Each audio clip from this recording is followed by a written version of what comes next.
High guys, welcome to cric chat with Venkatesh. అనుకున్నట్టుగానే it was 4-0 white wash. ఏదో కొద్దిమంది die hard Indian fans మాత్రం ఈ ఆఖరి T20లో ఇండియా గెలుస్తుంది, అట్లీస్ట్ కాస్తనే పరువు దక్కించుకుంటుందని చెప్పి హోప్స్ పెట్టుకున్నారు. కానీ అలా జరగలేదు. మళ్ళీ ఎప్పట్లాగే డిఫీట్ కొంచెం బెటర్గా, ఎందుకంటే మార్జిన్ వాజ్ జస్ట్ 56 అంత రన్స్. 56 రన్స్ మార్జిన్తో మాత్రమే ఓడిపోయారు. అది కూడా చిన్న మార్జినే కాదు T20స్లో, but still considering it was high scoring match. మన IPL మ్యాచ్ లాగా వాళ్ళు 257 కొడితే మనం 201 కొట్టాం. గుడ్ బ్యాటింగ్ వికెట్, బట్ బహుశా టాస్ గెలిచి ఎప్పటిలాగే టాస్ గెలుస్తున్నాడు శ్రేయస్ అయ్యర్. టాస్ గెలిచి ముందుగా ఫీల్డింగ్ తీసుకోవడం రాంగ్ డెసిషన్ ఏమో. ఫస్ట్ బ్యాటింగ్ చేస్తుంటే మన వాళ్ళు కూడా పెద్ద స్కోర్ చేసిన వాళ్ళేమో, ఏమో చెప్పలేము. But the way our bowlers bowled was pathetic, atrocious. భయంకరమైన బౌలింగ్ వేశారు.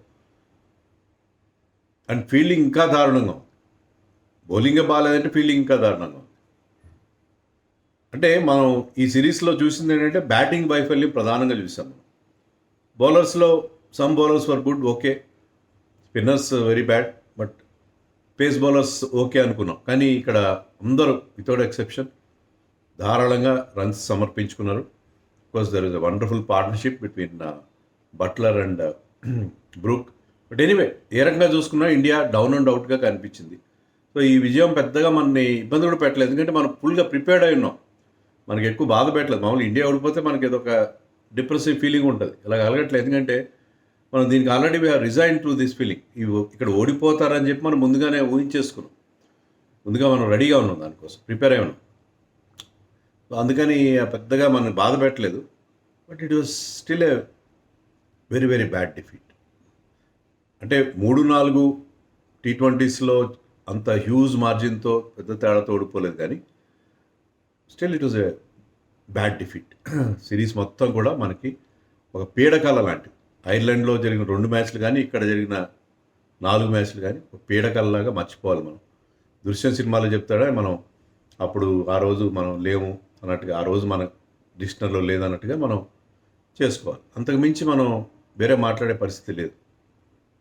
ఏ రకంగా చూసుకున్నా అన్ని రకాలుగా వైఫల్యం అనేది పరిపూర్ణం, పరాజయం పరిపూర్ణం.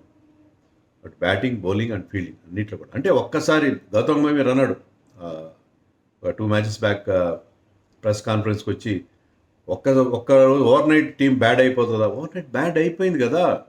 ఓవర్ నైట్ టీం బ్యాడ్ అయిపోయింది, చాలా బ్యాడ్ అయిపోయింది. వరల్డ్ ఛాంపియన్ టీము ఓవర్ నైట్గా బ్యాడ్ అయిపోయింది. ట్రాన్సిషన్లో ఉన్నామని చెప్పి అతను అన్నాడు, కెప్టెన్ అన్నాడు. ఏం ట్రాన్సిషన్లో ఉన్నారు మీరు? అందరూ వాళ్ళే కదా ఆడేది, ఎక్సెప్ట్ బుమ్రా, హార్దిక్ పాండ్యా తప్ప మిగతా వాళ్ళందరూ వరల్డ్ కప్ హీరోసే కదా ఇక్కడ ఆడింది. సో ట్రాన్సిషన్ అన్నీ ఏమీ అర్థం లేని మాటలు. బట్ ఓవరాల్గా it was a thorough defeat. చాలా హ్యూమిలియేటింగ్, చాలా అవమానకరమైన ఓటమి. దీని గురించి మరి ఏం చర్చిస్తారో BCCI వాళ్ళు మరి చూడాలి. సో టీంలో మార్పులు చేశారు. సంజు శాంసన్ వచ్చాడు, సూర్యాన్ షెట్టీ వచ్చాడు at the expense of Vaibhav Suryavanshi. Vaibhav సూర్యవంశీకి ఎందుకు లాంగ్ రన్ ఇవ్వాలి కదా కుర్రాడికి. తీసుకొచ్చారు, 3 మ్యాచ్లు ఆడించారు. ఇంకో మ్యాచ్ ఆడిస్తే బాగుండేది కదా. ఇక్కడ అతను రన్స్ కొట్టిండేవాడు ఈ పిచ్ పైన. గ్రౌండ్ సైజ్ పెద్దదైనా కూడా out and out batting pitch అది. ఇక్కడ ఈ టైంలో అతన్ని పక్కన పెట్టారు. ఏంటో ఈ లాజిక్ అర్థం కాదు. నన్ను ట్విట్టర్లో వాటిలో కూడా అడిగారు కొంతమంది, ఏంటి దీనికి కారణం, వైభవ్ని ఎందుకు పక్కన పెట్టారు? ఇషాన్ కిషన్ డ్రాప్ చేయొచ్చు కదా, తిలక్ వర్మని డ్రాప్ చేయొచ్చు కదా, ఎవరైనా చేయొచ్చు. ఈవెన్ అభిషేక్ను కూడా డ్రాప్ చేయొచ్చు. అభిషేక్ రన్స్ కొడుతున్నా సరే, ఎందుకంటే మీరు సంజు శాంసన్ ఆడించుకోవాలి, లైట్ రైట్ కాంబినేషన్ కావాలంటే మీరు ఎవరినైనా రొటేషన్ చేయొచ్చు. అలా కాకుండా they chose to drop Vaibhav Suryavanshi. అర్థం లేదు. వాషింగ్టన్ పక్కన పెట్టారు, ఓకే. వాషింగ్టన్ ఏమి బ్యాటింగ్ చేయట్లేదు, బౌలింగ్ చేయట్లేదు. సూర్యాన్ షెట్కే అట్లీస్ట్ ఒక్క ఓవర్ మంచి ఓవర్ వేసాడు అతను. అసలు వేరియేషన్ చూపించాడు, చేంజ్ ఆఫ్ పేస్ చూపించాడు. సో మార్పులు, 2 మార్పులు చేశారు. ఫస్ట్ వికెట్ తొందరగా వచ్చింది. Prasidh Krishna got rid of Phil Salt, the danger man. కానీ Buttler looked in tremendous touch. Buttler అసలు ఫామ్లో లేడు. గత 16-17 మ్యాచ్లుగా అతను 30 దాటలేదు.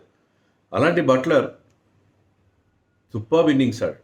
అండ్ బ్రూక్ కూడా అతనితో శృతి కలిపాడు. సో ఇద్దరు కలిసి they sent our bowlers on leather hunt.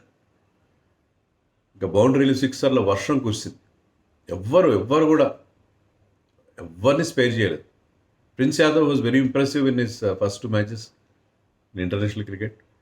అతను కూడా తప్పేం లేదు. ఎందుకంటే అతను ఫస్ట్ ఓవర్లోనే ఐ థింక్ ఫస్ట్ బాల్కో సెకండ్ బాల్కో బ్రూక్ ఒక మిస్ టైం చేశాడు. అది క్యాచ్ వెళ్ళింది బిహైండ్ ద వికెట్.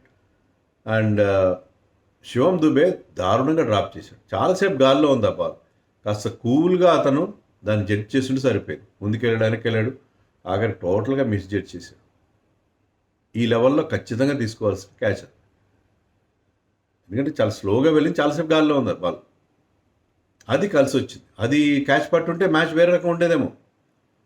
తర్వాత ప్రిన్స్ యాదవ్ని ఒక ఆట ఆడుకున్నాడు బ్రూక్. సో ప్రతి bowler went for runs. Only Harshdeep ఒక్కడే కాస్త ఎక్సెప్షన్. ఏంటంటే లాస్ట్లో కూడా అతను వేసిన ఓవర్, అతని ఆఖరి ఓవర్లో కూడా ఎక్కువ వైడ్ యార్కర్స్ కోసం ట్రై చేసి 4 వైడ్లు వేసినా కూడా ఈ did not consider boundary.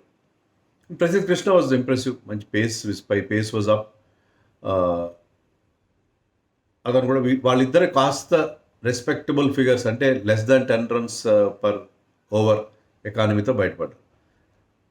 Prince Yadav కానీ అక్షర్ పటేల్ కానీ went for load of runs. Suresh Shedge కూడా అంతే కదా. సురేష్ షెట్కే కానీ శివం దుబేకి లాస్ట్లో ఓవర్ ఇస్తే 19th ఓవర్ ఇస్తే శివం దుబే ఏం చేస్తాడు? ఈ వెంట్ ఫర్ 22 రన్స్ ఎంతో ఇచ్చాడు. సో ఫీల్డింగ్లో ఇషాన్ కిషన్ క్యాచ్ డ్రాప్ చేశాడు, షెట్కే డ్రాప్ చేసాడు, క్యాచ్లు డ్రాప్ అవుతున్నాయి, ఓవర్ త్రోలు, ఫంబుల్స్, రన్అట్స్ ఆపర్చునిటీ స్విచ్ చేసుకోలేకపోవడం. ఏ రకంగా చూసుకున్నా ఎంత దారుణమైన ఫీల్డింగ్ ఉంది. ఇప్పుడు ఫీల్డింగ్ కోచ్ని తీసేస్తున్నారంట తాజాగా. దిలీప్, మన హైదరాబాద్ చెందిన దిలీప్ని, అతన్ని టెన్యూర్ అయిపోయింది, ప్లస్ అతన్ని కంటిన్యూ చేయొచ్చు కదా. Is been doing well. అంటే ఫీల్డింగ్ సరిగ్గా చేయకపోవడం అంటే అది పూర్తిగా అతన్నే మనం బ్లేమ్ చేయడానికి లేదు. బట్ మరి అలాగే పర్ఫార్మెన్స్ రాకపోతే మిగతా కోచ్ల విషయంలో కూడా ఆలోచించాలి కదా. ఎనీవే అది వేరే topic. But fielding was atrocious. So వాళ్ళు 233 runs partnership between Buttler and Brook. ఇద్దరు ముఖ్యంగా బట్లర్ అయితే మరీ ఒక స్టేజ్లో Brook was out scoring Buttler, కానీ తర్వాత బట్లర్ భయంకరంగా రెచ్చిపోయాడు. Buttler is tremendous player. No, అతను కనుక మంచి ఫామ్లో ఉన్నప్పుడు అతను పట్టుకోవడం కష్టం. అతను ర్యాంప్ షాట్స్ ఆడతాడు, అన్ని రకాల షాట్స్ ఆడతాడు. సో బట్లర్ స్కోర్డ్ ఈజ్ 131 చేశాడు. బ్రూక్ 95 చేసి నాట్ అవుట్. ఇద్దరు 200+ స్ట్రైక్ రేట్తో ఆడారు.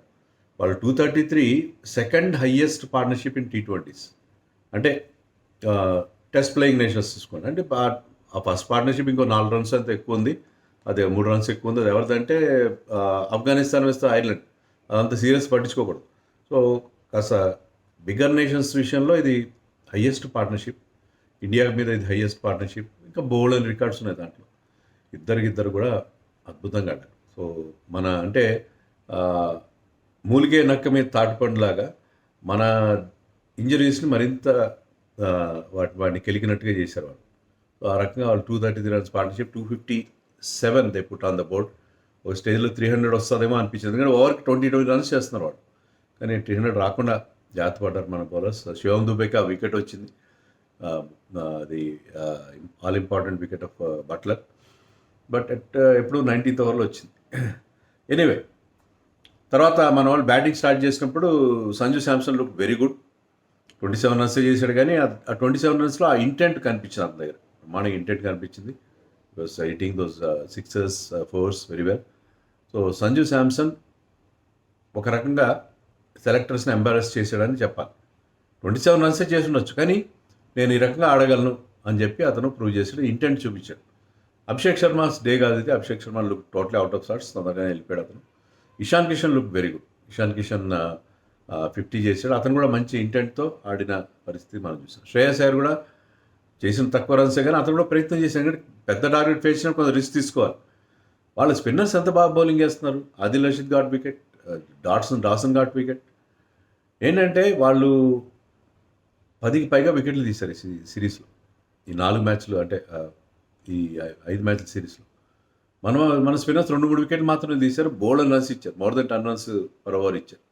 సో స్పిన్నర్స్ కూడా, స్పిన్ బౌలింగ్లో కూడా their spinners look much better than India.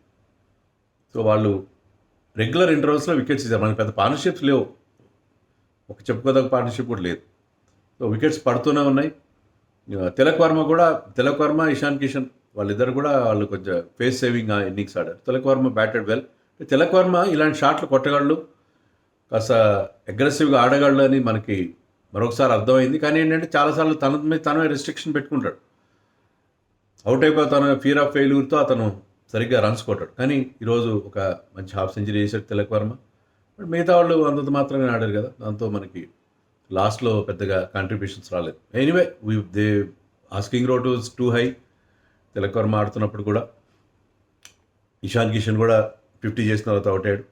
Anyway ఒక ఎక్స్ట్రాడినరీ పర్ఫార్మెన్స్ వస్తే గెలిచి ఉండేవాళ్ళం.